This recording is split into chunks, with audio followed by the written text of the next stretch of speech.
Alhamdulillahilladzi nahmaduhu wa nasta'inuhu wa nastaghfiruh wa na'udzu billahi min syururi anfusina wa min sayyiati a'malina may yahdihillahu fala mudilla lahu wa may yudlilhu fala hadiya lahu.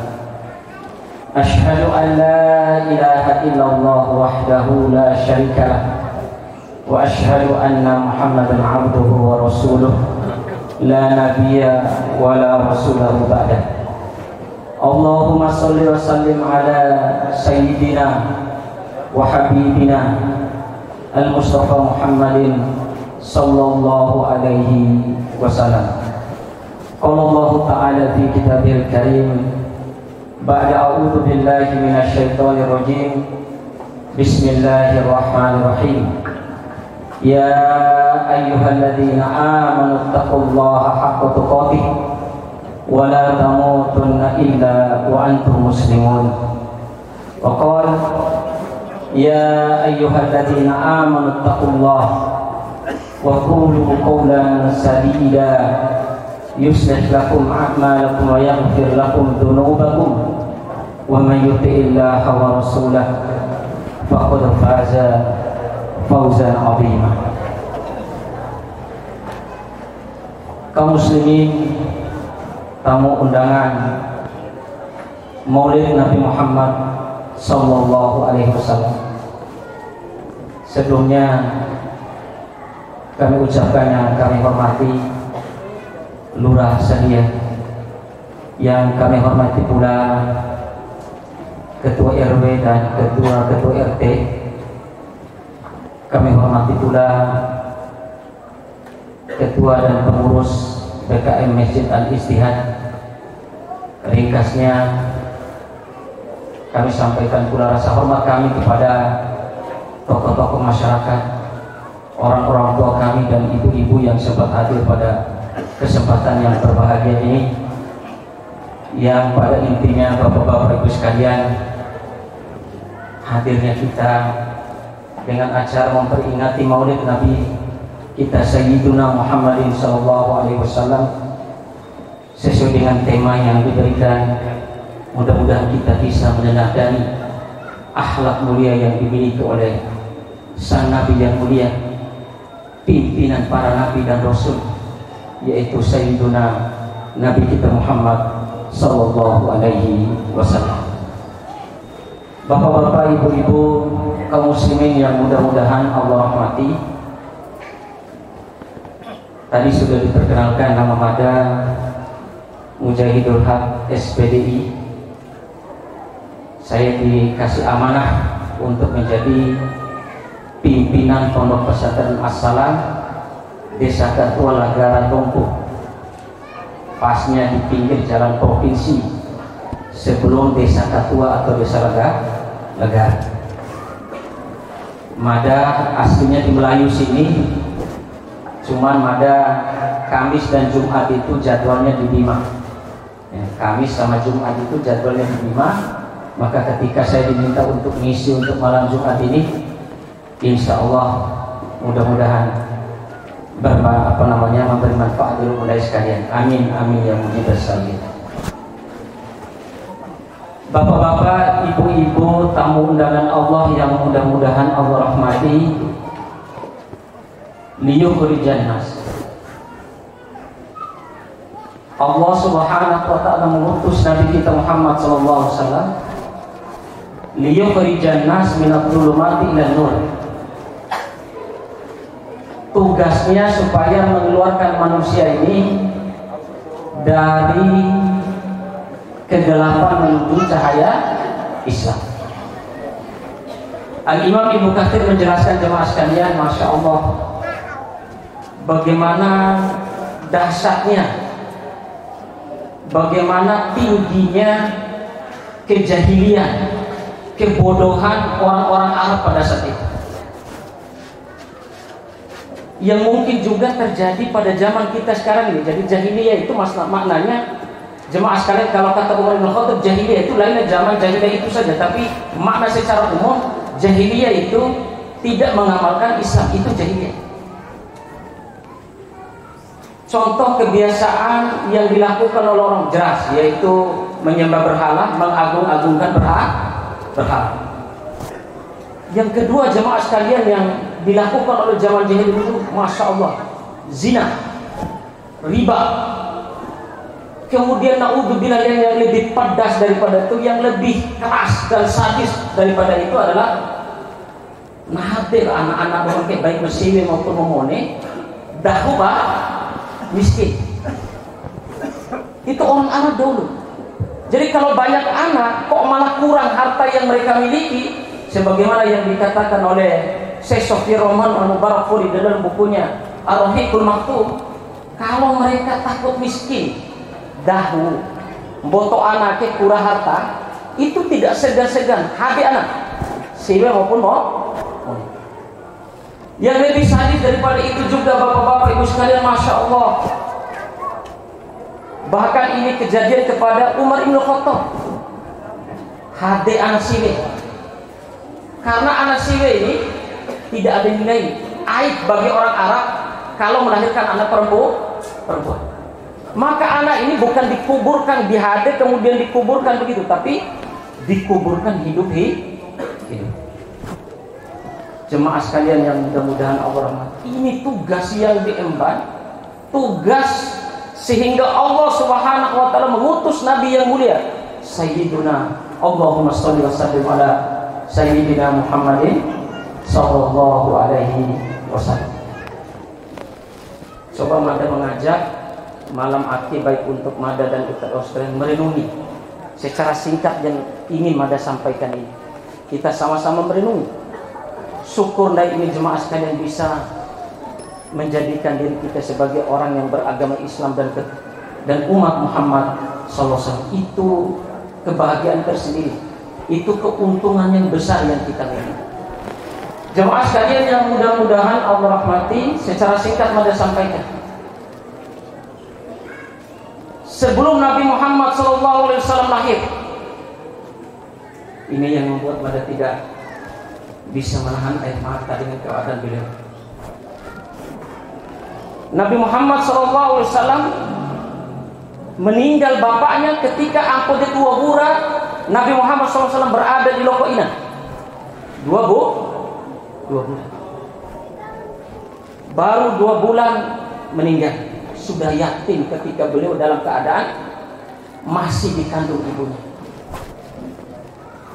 Lahir manusia yang mulia. Lahir manusia, seorang manusia yang menyelamatkan dari kejahiliaan menuju cahaya Islam. Umur bapaknya meninggal pada saat itu 18 tahun. Dia seorang Arab Rocidika. Ya. Dulu ya, kecuali peraturan pemerintah sekarang, umurnya berapa sekarang nikah? 19 tahun ya. Baik Mesir maupun Jemaah sekalian yang mudah-mudahan Allah rahmati, singkat, Nabi SAW dilahirkan pada subuh Senin. Ini pendapat yang kuat. Subuh Senin, tanggal 12 Rabiul Awal tahun Gajah. Hari Senin itu Senin subuh. Keluar cahaya ketika ibundanya Nabi Muhammad SAW melahirkan beliau ini, sebagaimana kesaksian-kesaksian para ahli-ahli sejarah berdasarkan hadis-hadis Nabi SAW. Keluar cahaya dari kemaluan ibunya, yang cahaya itu menyinari seluruh langit. Itu keajaiban luar biasa lahirnya Nabi kita Muhammad sallallahu alaihi wasallam. Itu kejadian pertama. Sehingga orang-orang Yahudi yakin bahwa munculnya sinar ketika di subuh atau cahaya ketika di pagi hari ini, ketika di subuh hari ini, pertanda lahirnya seorang nabi terakhir. Itu orang Yahudi.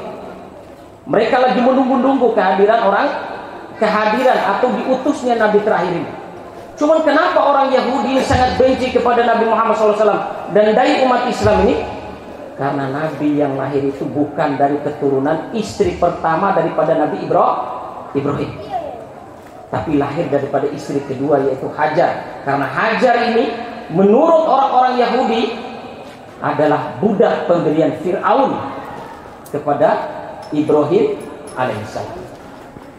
Jemaah sekalian yang mudah-mudahan Allah rahmati, masya Allah. Tidak cukup di situ ujian yang diterima oleh Nabi Shallallahu Alaihi Wasallam.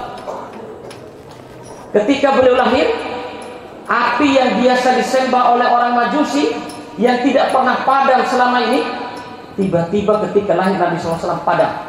Padahal sudah ditaruh kayu, sudah dipakai apa untuk hidupkan, gak bakal hidup. Pertanda kelahiran seorang Nabi yang mulia, yaitu Nabi Muhammad SAW. Ketiga, ketika Nabi Muhammad SAW lahir, 12 balkon tiangnya raja Romawi, raja Persia, di dalam riwayat yang lain adalah raja Persia. 12 tiangnya itu hancur, rubuh. Pertanda bahwa Islam akan menguasai Romawi dan Persia. Dan itu terbukti ketika zamannya Umar ibn Khattab.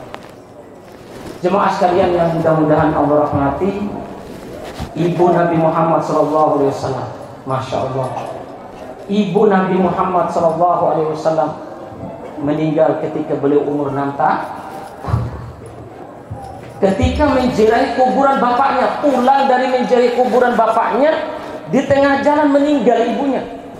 Disaksikan oleh kedua mata yang mulia, yaitu Sayyiduna Muhammad Sallallahu Alaihi Wasallam. Coba bayangkan bapak-bapak ibu sekalian, anak yang baru umur 6 tahun menziarahi kuburan bapaknya, baru pertama dia melihat kuburan bapaknya, tiba-tiba di tengah perjalanan pulang Allah takdirkan ibunya meninggal.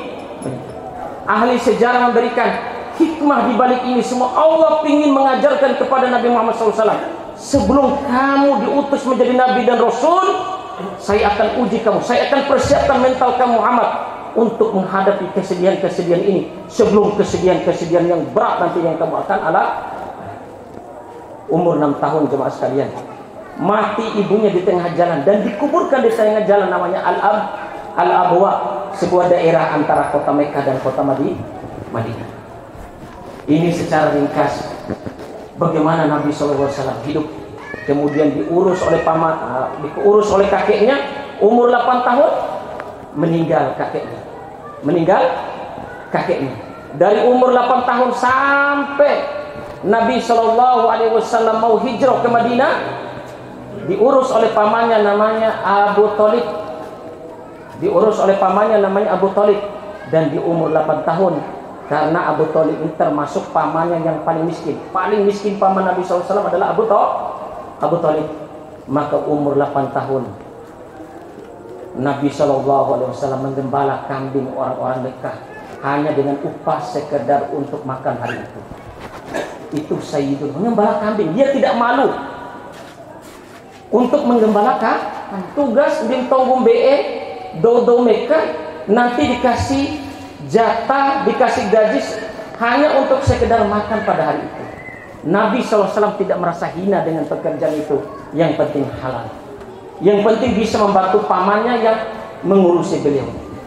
Jemaah sekalian yang mudah-mudahan Allah rahmati, ini secara singkat supaya kita merenungi bagaimana Nabi SAW lahir, bagaimana tantangan yang dihadapi oleh Nabi SAW sebelum beliau diutus menjadi seorang Nabi dan Rasul. Nah, jemaah sekalian yang mudah-mudahan Allah rahmati, kita akan membahas, karena ini sesuai dengan tema meneladani akhlak Rasul SAW sebagai bekal untuk pribadi yang unggul. Ini menarik materi. Ini sungguh sangat luar biasa materi. Jemaah sekalian yang mudah-mudahan Allah rahmati, pernah ada salah seorang tabi'in. Tabi'in itu tidak pernah melihat Nabi, hanya melihat sahabat. Datang kepada Ali bin Abi Thalib. Wahai Ali, sesungguhnya engkau adalah keluarga dekat daripada Nabi SAW dan menjadi menantu daripada Nabi Muhammad SAW. Sementara kami tidak melihat Nabi. Tolong ceritakan kepada kami akhlaknya Nabi SAW. Maka Ali bin Abi Thalib mengatakan begini, sekarang sebelum saya menjawab tentang akhlak Nabi, saya akan tanyakan kepada kamu, tolong ceritakan kepada saya bagaimana dunia ini seluruhnya. Kalian ceritakan dari sisi pantainya, dari sisi keindahan pohon-pohonnya, dari sisi keindahan hutannya, dari sisi apa saja. Pokoknya ceritakanlah yang berkaitan dengan dunia yang apa yang kalian ketahui. Maka singkat jawab para tabi'in itu, Wahai Ali bin Abi Thalib, mana bisa kami ini bisa menceritakan seluruh nikmat dunia ini? Niscaya kamu tidak sanggup untuk menceritakan. Maka kata Ali bin Abi Thalib, kalau kamu tidak mampu untuk menceritakan dunia dengan segala isinya yang luas ini, bagaimana kamu bisa, atau bagaimana saya ini bisa menceritakan seluruhnya tentang akhlaknya Nabi Shallallahu Alaihi Wasallam? Maknanya bapak-bapak ibu sekalian, semakin diceritakan akhlak Nabi ini semakin banyak. Wa innaka la'ala khuluqin 'azim. Sesungguhnya engkau benar-benar memiliki akhlak yang mulia. Apa akhlak pertama Nabi Shallallahu Alaihi Wasallam? Jemaah sekalian, ini saya singkat yang bisa kita ketahui dan mudah-mudahan kita cocokkan dalam kehidupan kita sehari-hari. Jemaah sekalian yang mudah-mudahan Allah rahmati, ketika Nabi Shallallahu Alaihi Wasallam diperintahkan oleh Allah untuk menyampaikan dakwah secara terang-terangan, karena dakwah sembunyi-sembunyi itu 3 tahun. Dakwah sembunyi-sembunyi 3 tahun ini dapat mengikut sekitar 40 orang. Dakwah 3 tahun itu dapat 40 orang. Dan rata-rata yang ikut Nabi SAW ketika dakwah sembunyi-sembunyi itu ya para budak, dan ada juga Abu Bakar, Utsman, ya. Itu diantaranya 3 tahun. Kemudian ketika dakwah secara terang-terangan, Nabi SAW disuruh untuk menyampaikan dakwah ini. Berat rasanya untuk menyampaikan suatu permasalahan yang belum didengar oleh orang-orang Quraisy. Tapi karena dan perintah dia sampaikan. Dia kumpulkan orang-orang. Wahai ya ma'asyara Quraisy, wahai orang-orang Quraisy, wahai bani ini, wahai bani ini. Apakah kalian percaya kepadaku jika di belakang bukit ini ada sekelompok pasukan yang siap untuk menyerang kalian? Apa jawaban orang-orang Quraisy? Ma wajadna kunta kadiban. Wahai Muhammad, kami tidak pernah mendapatkan engkau itu sebagai seorang yang dusta. Pasti semua yang kamu katakan itu adalah semuanya adalah kebenaran. Jemaah sekalian, dan sebuah kebenaran dan orang yang terpercaya. Jemaah sekalian yang mudah-mudahan Allah rahmati, jujurnya Nabi Shallallahu Alaihi Wasallam sungguh sangat luar biasa. Saya ceritakan ini konsep supaya kita ini dicintai orang, disukai orang. Ini ikutilah konsep dan akhlak Nabi Shallallahu Alaihi Wasallam. Jujur, Nabi Shallallahu Alaihi Wasallam ketika umur 12 tahun, ketika umur 25 tahun, oleh pamannya, karena pamannya sudah tidak kuat mengajak Nabi Shallallahu Alaihi Wasallam untuk pergi dagang ke negeri Syam, pamannya ini ngajak Nabi Muhammad Shallallahu Alaihi Wasallam ini ngajak, wahai Muhammad, ayo kita pergi ke orang yang paling kaya di Mekah ini, namanya Tuan Khadijah, ibunda Khadijah. Di dalam sejarah ibu-ibu sekalian, bapak-bapak sekalian, ibu-ibu sekalian, Khadijah ini wanita yang paling kaya. Ada laki-laki yang kaya, tapi diurutkan yang paling kaya itu adalah Khadijah, ibunda Khadijah. Ini akhlak yang sungguh-sungguh luar biasa. Ketika Nabi Shallallahu Alaihi Wasallam pamannya menawar, wahai Khadijah, boleh nggak keponakan saya ini menjual lamar kerjaan gitu, supaya keponakan saya ini termasuk di antara yang membawa barang dagangan kamu dan menjual barang dagangan. Tapi Khadijah ini sudah tahu betul anak ini terkenal dengan kejujuran dan amanahnya. Sudah terkenal begitu. Sudah sangat terkenal. Maka Khadijah menerima Nabi Muhammad SAW untuk menjadi orang yang menjualkan barang dagangannya Khadijah. Ringkasnya jemaah sekalian, Masya Allah, Khadijah ini janda 2 kali. Nikah dengan suami pertama, meninggal, anaknya laki-laki dan perempuan 2. Nikah lagi dengan laki-laki kedua, meninggal, anaknya 1, yaitu perempuan. Sehingga ibunda Khadijah sudah bernazar, saya tidak akan pernah mau menikah sampai saya meninggal. Wah, orang dedeng kahina, ya. Karena laki-laki yang datang kepada dia untuk lamar ini, karena laki-laki yang datang hanya untuk hartanya Khadijah saja gitu, sehingga dia tidak mau untuk menikah.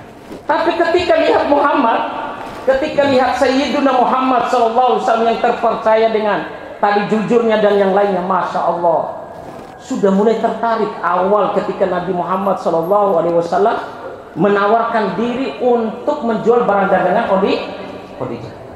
Ini konsep bapak-bapak ibu sekalian supaya kita jujur. Wallahi jujur. Nggak perlu sebenarnya kita ini kampanye kemana-mana. Yang penting masyarakat tahu kita ini jujur. Kita akan dipilih menjadi pemimpin tanpa promosi, tanpa kampanye. Ya, wallahi jujur.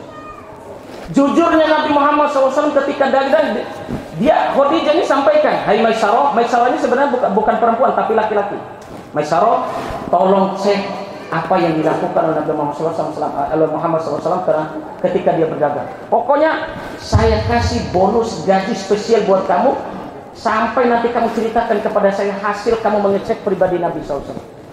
Singkat cerita, selama dalam perjalanan singkat cerita sampai Maisarah itu ceritakan kepada Nabi Muhammad SAW, kepada bosnya itu Khadijah. Bos, ini luar biasa laki-laki ini bos. Kenapa? Luar biasa akhlaknya. Apa akhlaknya? Kalau ketika pergi berdagang, biasanya orang Arab kalau istirahat malam itu kan bergadang, minum khamr, kumpul-kumpul, hari kena naik, cerita yang luar biasa. Ini anak, dia duduk menyendiri sambil merenungkan alam ini. Itu luar biasa. Pokoknya beda. Yang lain pemuda-pemuda yang lain, orang yang menjual barang dagang, minum khamr dan yang, tapi beliau ini spesial, tidak ada. Wahai Khadijah. Dan ketika dagang dia jujur, dia kasih tahu modalnya segini, saya kasih untung begini, dikurangi harga transportasi saya dari Mekah ke Syam, dikasih tahu semua. Jujur betul dalam dagang. Jemaah sekalian, sehingga mendapatkan untung yang sungguh sangat banyak pada saat itu Nabi SAW. Karena diceritakan seperti itu jemaah sekalian, karena jujurnya, karena luar biasanya akhlak Nabi SAW. Berbinar-binar hati Khadijah nih, yang tadi tidak nikah oleh umur Nabi SAW 25 tahun, umur Khadijah pada saat itu 40 tahun. Janda 2 kali, tapi janda kaya raya. Ya, jemaah sekalian, berbinar-binar hati Khadijah sampai berpikir, kira-kira nak sauja kena usia koro letela ngodil Maisarah. Wahai Maisarah, kira-kira nak sauja kena usia koro di mana boso bene nak sauja lebih, gitulah ceritanya. Akhirnya si Khadijah panggil teman dekatnya namanya Ummu Nafisah. Keurengan Ummu Nafisah. Wahai Ummu Nafisah, tolong datang. Jadi di dalam sejarah itu yang melamar Nabi Muhammad SAW Khadijah, bukan Nabi SAW yang melamar Khadijah, tapi Khadijah yang melamar jemaah sekalian. Masya Allah, Masya Allah. Karena kejujuran. Akhirnya Ummu Nafisah ini datang, kemudian disampaikan, wahai Muhammad, apakah ada kepingin dari dirimu untuk menikah? Ya, saya ingin kalau ada wanita yang mau. Tapi wanita ini spesial, wanita yang luar biasa, begini. Tapi apa dia mau? Siapa orangnya? Singkat cerita, mau apa tidak? Kamu tinggal masuk rumah, kamu tinggal, pokoknya timpori wa coilah, timpori wa dipa, timpori wa, pokoknya lu lalu pergi umar ya, lu lalu, ya, tirwaran untuk co isuk une tirwaran, ya, lu lalu pergi ya. Masya Allah. Kira-kira siapa orangnya? Kemudian dijawab, dialah bos kamu wahai Muhammad SAW. Dia adalah ibunda Khadijah. Ibunda Khadijah yang melamarkan. Masa ibunda Khadijah mau sama saya yang miskin ini, yang yatim ini? Itu dalam sejarah sampai begitu. Yatim, tidak punya ayah, tidak punya ibu. Saya hidup di bawah tanggungan paman saya. Saya hidup di bawah dahulu tanggungan kakek saya. Jemaah sekalian yang mudah-mudahan Allah rahmati, jadilah pernikahan itu. Tapi ingat ibu-ibu sekalian, bapak-bapak sekalian, Nabi SAW meskipun dilamar oleh Khadijah ini, tapi ketika menikah, Nabi SAW membawa mahar 30 ekor unta. Hasil dagangan dia sendiri, kemudian hasil keporo dari paman. Yang paling banyak itu adalah Abu Lahab. Yang paling banyak itu Abu Lahab, Masya Allah. terkumpul 30 ekor unta. Satu ekor unta itu harganya sekarang 50 juta. Kalau dikali 30 itu hampir 1 M. Itu maharnya Nabi Sallallahu Alaihi Wasallam. Kodak gayakan doa di Umare, pargai dedela ibunda Khadijah. Tapi Nabi Sallallahu Alaihi Wasallam tetap bawa mahar 30 ekor unta. Itu satu, yaitu kejujuran jemaah sekalian. Jujur, sikap yang jujur ini masya Allah. Kalau kita pelajari pelajaran akhlak, manusia akan mencintaimu, orang tua akan mencintaimu, keluarga akan mencintaimu dengan akhlak kamu yang mulia. Jemaah sekalian yang mudah-mudahan Allah rahmati. Kedua, Al-Amin. Nabi SAW itu adalah amin, terpercaya, terkenal sehingga dikasih gelar Al-Amin. Apa maksudnya Al-Amin jemaah sekalian? Terpercaya, amanah.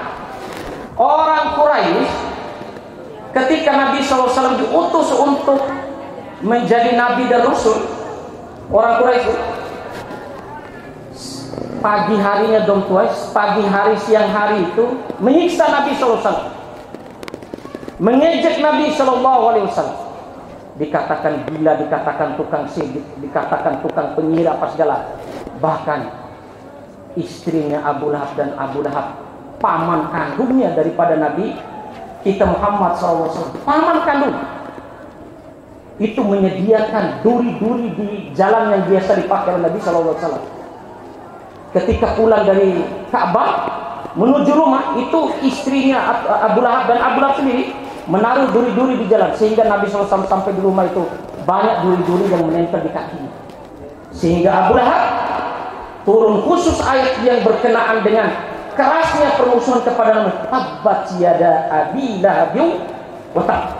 Sungguh celaka Abu Lahab dan sungguh sangat celaka. Ma agna anhu maluhu wa ma kasab.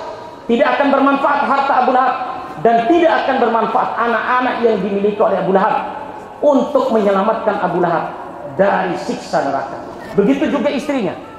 Istrinya itu di neraka membawa kayu bakar untuk membakar dirinya dan membakar suami dan anak-anaknya. Itu kenapa? Istrinya Abu Lahab sampai menjual kalung kesayangannya.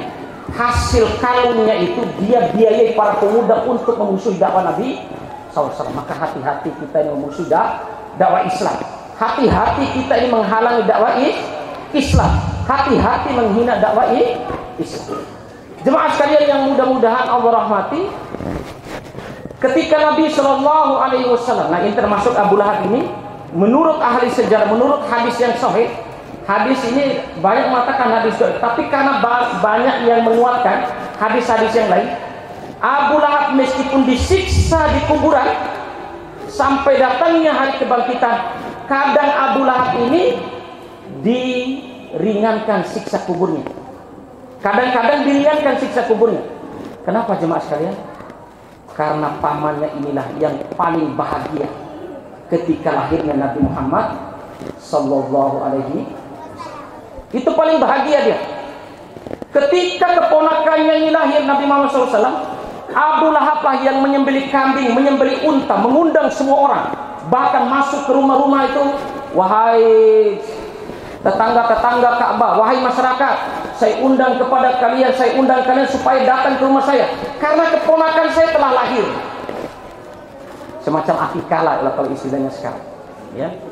Sehingga Abu Lahab ini meskipun disiksa di neraka, kadang dia diringankan siksanya karena termasuk salah seorang yang senang dengan kelahiran Nabi Muhammad Sallallahu Alaihi Wasallam. Jemaah sekalian yang mudah-mudahan Allah rahmati, pada umur Nabi Sallallahu Alaihi Wasallam 35 tahun, ini akhlaknya yang Al-Amin tadi. Nabi Sallallahu Alaihi Wasallam pagi harinya disiksa, siang harinya disiksa. Orang Mekah itu, orang Quraisy, malam harinya menitipkan hartanya kepada Nabi Muhammad SAW. Malam harinya titip harta kepada Nabi Muhammad SAW. Bahkan sebelum diutus Nabi dan Rasul. Setelah diutus Nabi dan Rasul saja, mereka siksa Nabi SAW. Mereka menghina Nabi SAW. Tapi malam harinya mereka titip uang, titip emas mereka, karena tidak aman emas mereka itu kalau disimpan hanya dulu, karena banyak orang yang mencuri.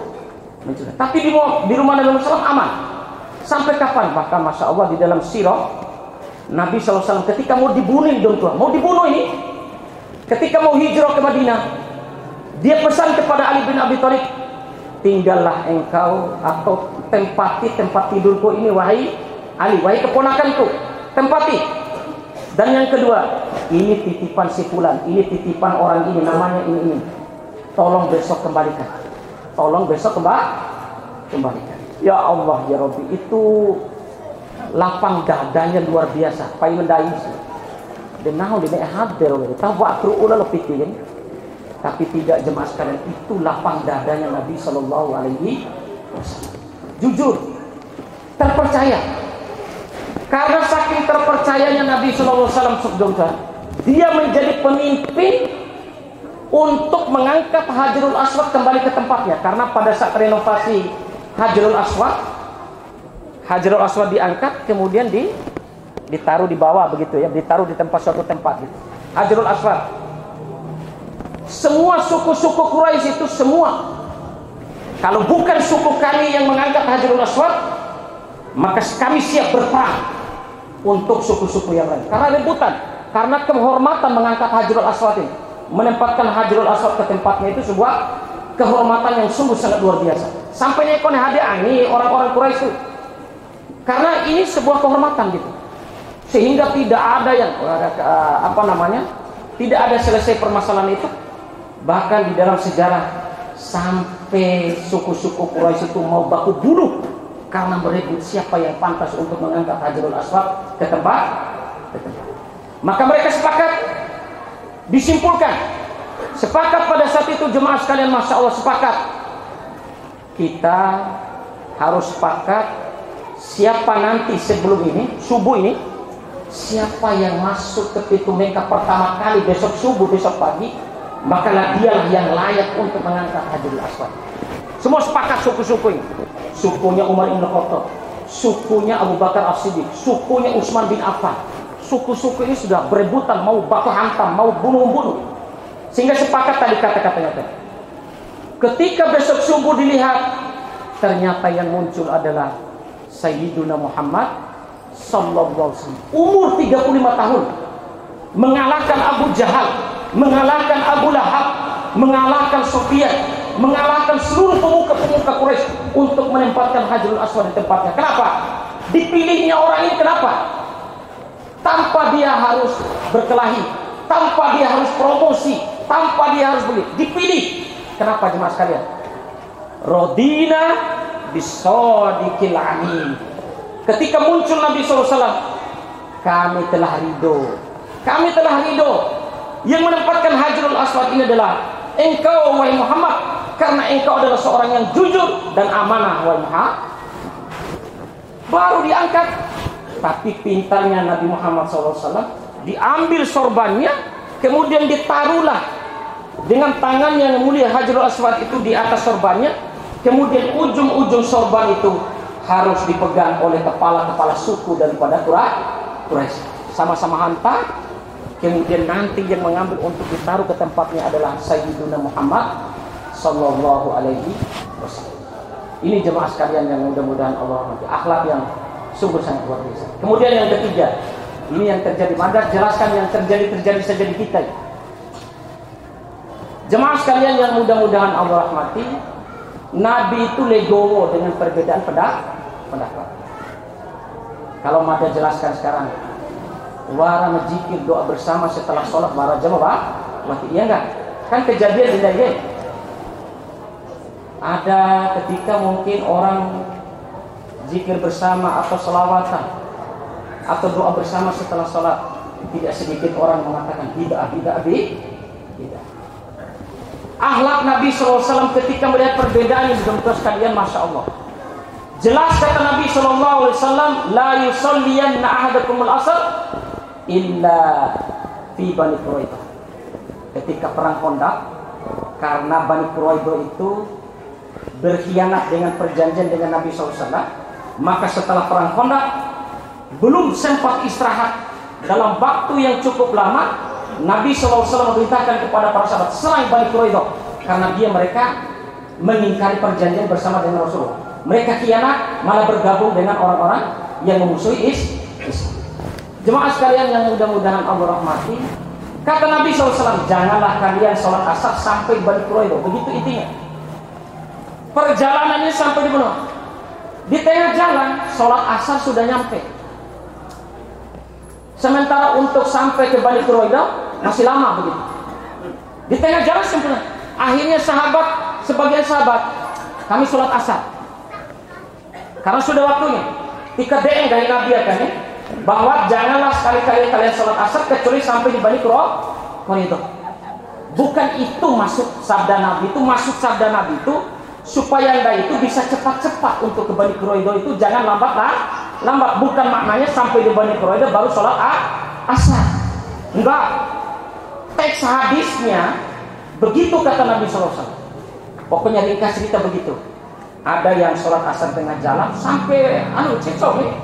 Ada yang sholat asarnya sudah masuk waktu maghrib atau sudah waktu masuk isya. Bagaimana Nabi SAW? Lapor kepada Nabi SAW. Nabi SAW diam. Diamnya Nabi SAW tidak membenarkan yang satu, tidak menyalahkan yang satu. Maknanya apa? Diamnya Nabi SAW kedua-duanya boleh. Ini jemaah sekalian, ya. Hanya sekedar kunut dan tidak kunut, kok sampai bid'ah. Naudzubillah ini. Apakah begini Islam mengajarkan kepada kita sehingga seharusnya kita ini rahmatan lil alamin? Malah semakin menjauh hubungan karena apa? Tidak tahunya perbedaan-perbedaan di antara kita ini. Padahal ulama-ulama dahulu sudah berbeda dan saling memahami perbedaan. Ada yang maulid, ada yang mengatakan bid'ah, ada yang mengatakan tidak. Ya. Maulid ini ada dalilnya. Ada dalil yang memperbolehkan untuk acara maulid. Maka mudah-mudahan jemaah sekalian, acara yang kita lakukan ini mudah-mudahan mengingatkan kepada kita akan Sayyidina Muhammad SAW. Perbanyak salawat kepada Nabi kita Muhammad sallallahu alaihi wasallam. Jemaah sekalian yang mudah-mudahan Allah rahmati, kemudian ringkas pada sampaikan. Apa tujuan kita memperingati Maulid ini? Baik dulu pendai tua, bapak-bapak, ibu-ibu, baik dulu pendai anak-anak muda. Untuk apa Maulid ini?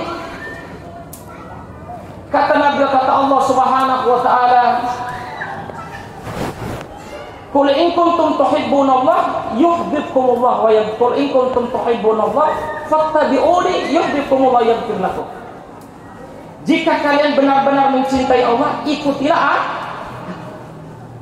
Mungkin kita tidak bisa membaca Al-Quran, mungkin daya kita tidak bisa semuanya menguasai Al-Quran, tapi ada Nabi Muhammad SAW. Maka ketika kita tidak bisa menguasai itu semua, Nabi Muhammad itu adalah Al-Quran. Karena Ibunda Aisyah pernah ditanya, wahai Ibunda Aisyah, kira-kira akhlak Nabi SAW itu apa? Akhlak Nabi SAW adalah Al-Quran. Jemaah sekalian yang mudah-mudahan Allah rahmat, praktikkan Al-Quran. Apa yang tidak ada yang dipraktekkan oleh Nabi SAW ketika berhadapan dengan suaminya, Masya Allah. Ketika berhadapan dengan istrinya, beliau adalah poligami, istrinya 12, ya. Tapi kok bisa istrinya rukun, bisa istrinya adil dalam masalah itu? Kalau cerita ini panjang bapak-bapak ibu sekalian, ya, panjang, tapi nggak usah. Tapi bagaimana Nabi SAW bisa mengatur itu semua? Ya.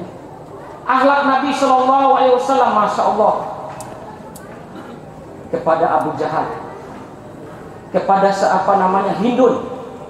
Hindun itu yang memutilasi siapa? Yang memutilasi Hamzah bin Abdul Muttalib pada perang Uhud. Dipotong hidungnya, sudah jadi jenazah ini, dipotong hidungnya, dipotong telinganya, kemudian dibelah dadanya, kemudian diambil hatinya, kemudian dia telan hatinya, kemudian dia muntahkan lagi di bekas belahan pamannya. Maka Nabi SAW sangat marah melihat jenazah pamannya diperlakukan seperti itu.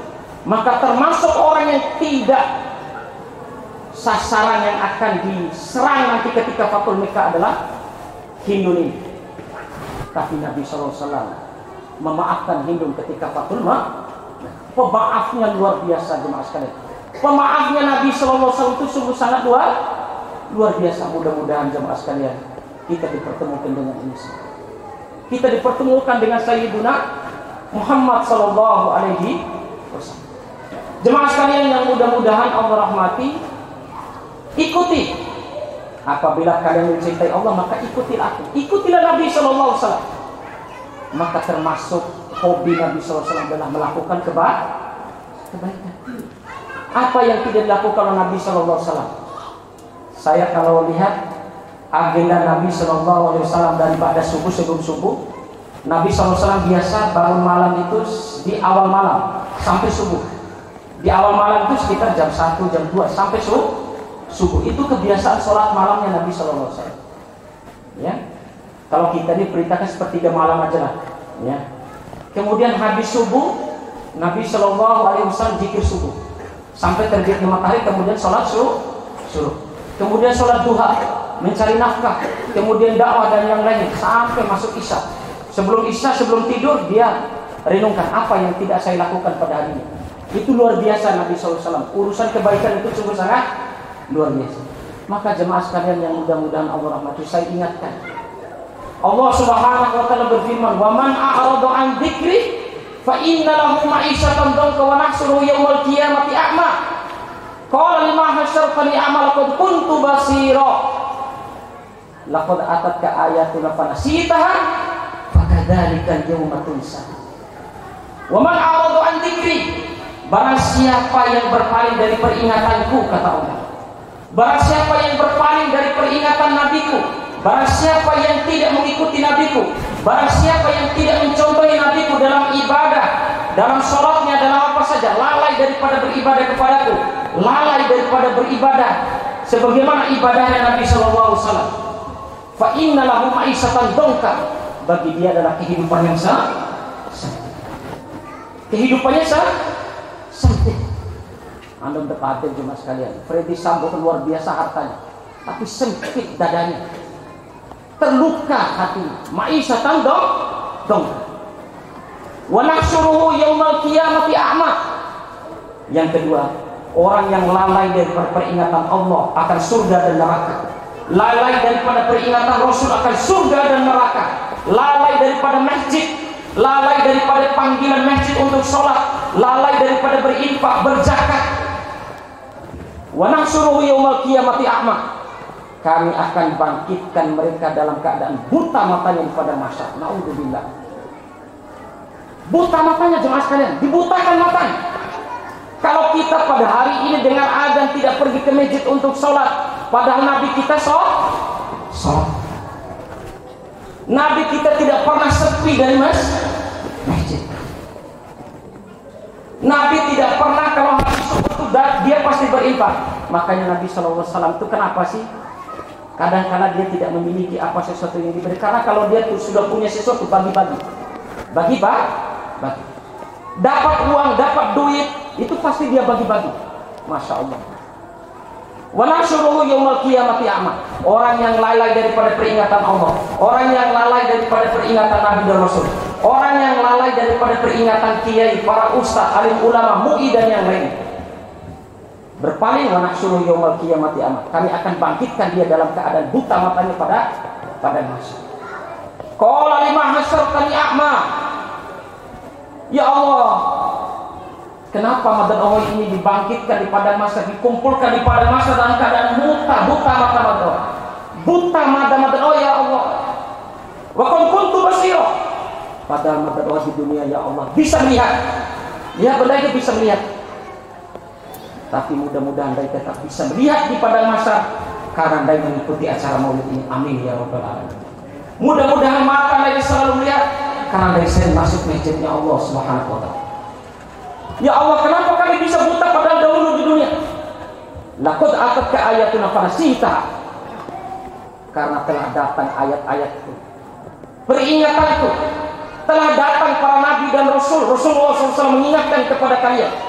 Telah datang para alim ulama mengingatkan ayat-ayatku. Ancamannya begini yang tidak sholat, ancamannya orang-orang yang minum khamr, yang berzina begini-begini. Fanasitaha. Tapi enggak lupa. Enggak lalaikan peringatan itu. Kalau acaranya orhen, insya Allah botol yang hadir. Tapi kalau acara-acara begini, ya nggak bapak-bapak ibu sekalian. Ketua BKM Gao di Sigi, masya Allah. Ayo hadiri acara maulid, ayo hadiri acara ini. Masya Allah. Padahal ini undangan untuk masuk surganya Allah Subhanahu wa Ta'ala. Lima hasyartani a'ma. Kenapa ya Allah? Karena telah datang ayat kami, kemudian kalian lupa, kalian enggan untuk mengikutinya. Kalian dengar tapi tidak mau laksanakan.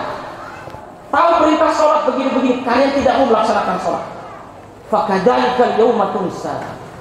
Kata Allah, pada hari ini juga saya akan lupakan kalian di padang mahsyar. Saya akan lupakan kalian. Mau kalian buta mau tidak terserah. Saya akan lupakan kepada kalian. Saya lupa kepada kalian.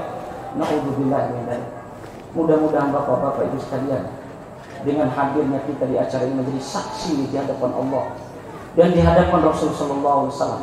Mari jangan memperingati maulid ini hanya sekedar ceramah begini saja, hanya sekedar mawaris, tapi bagaimana kita mengikuti Nabi kita mulia Muhammad SAW dalam ibadahnya, dalam akhlaknya, dalam muamalahnya, sehingga kita mengikuti semua apa yang dipraktikkan oleh Nabi SAW, sehingga kita tidak bangkit di pada masa dalam keadaan buta mata kita.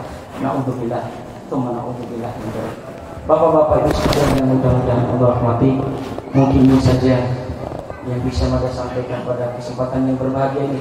Tentu banyak akhlak-akhlak Nabi, tapi karena waktu dan kesempatan yang ada, insya Allah mudah-mudahan yang sedikit ini memberikan manfaat yang sungguh luar biasa kepada dai. Dan paling penting adalah ikuti Nabi SAW dalam hal ibadahnya, dalam hal bergaulnya, dalam akhlak apa saja, sehingga benar kita memperingat ini dan kita implementasikan dalam kehidupan dari sehari-hari.